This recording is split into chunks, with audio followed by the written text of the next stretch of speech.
Thanks a lot for checking in on our weekly leadership tips.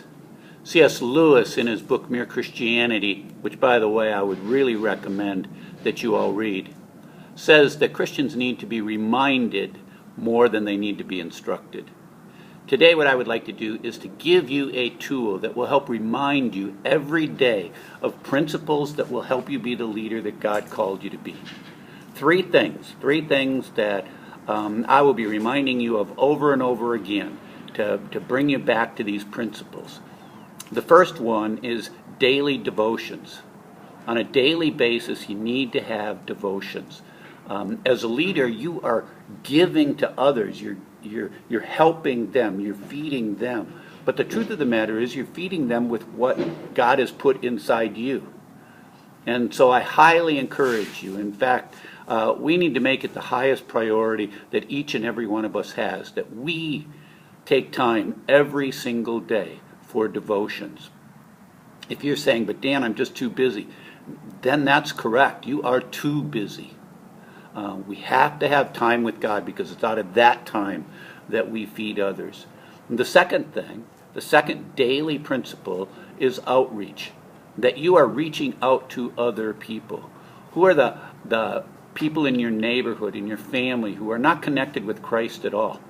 Those are the people that you need to be reaching out to. And every day evaluating, is there someone I'm contacting? Is there someone I've made a phone call to?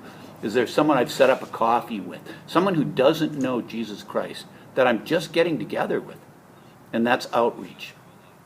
The third area on a daily basis to be evaluating is growth.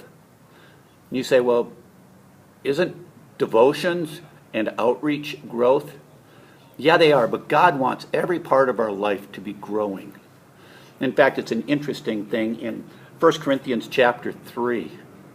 The Corinthian church is growing, and what happens typically is when there's that kind of growth, people begin to say, who gets credit for it?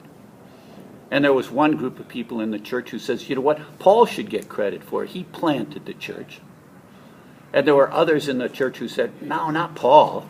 Actually, Apollos should get credit for it because it was his great preaching that caused it to grow. And yet Paul writes this in 1 Corinthians chapter 3, verse 7.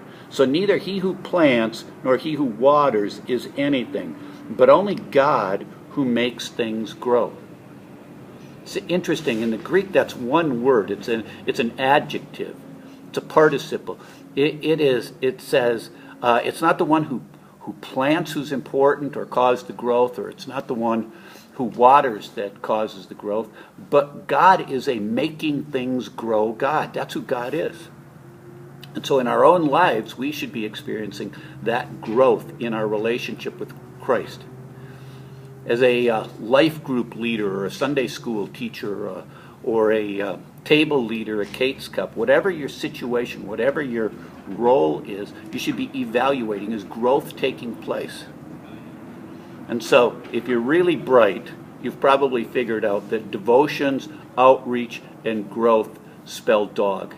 And I highly encourage you to remember those on a daily basis. The story goes that Dan Rather, one of the great news broadcasters of our lifetime, used to have 4 signs. He had one on his refrigerator, one on his dashboard in his car, one on his desk in his office, and one in his pocket. And each and every one of them said, what am I doing right now for the broadcast? I encourage us to ask the question, what am I doing right now that is helping for growth to take place in my own life and in the life of others? And so I'm going to be asking you periodically, are you feeding the dog? Are you taking care of the dog? DOG, devotions, outreach, growth. And we'll visit this topic a lot. Make sure you take care of your dog. Thanks.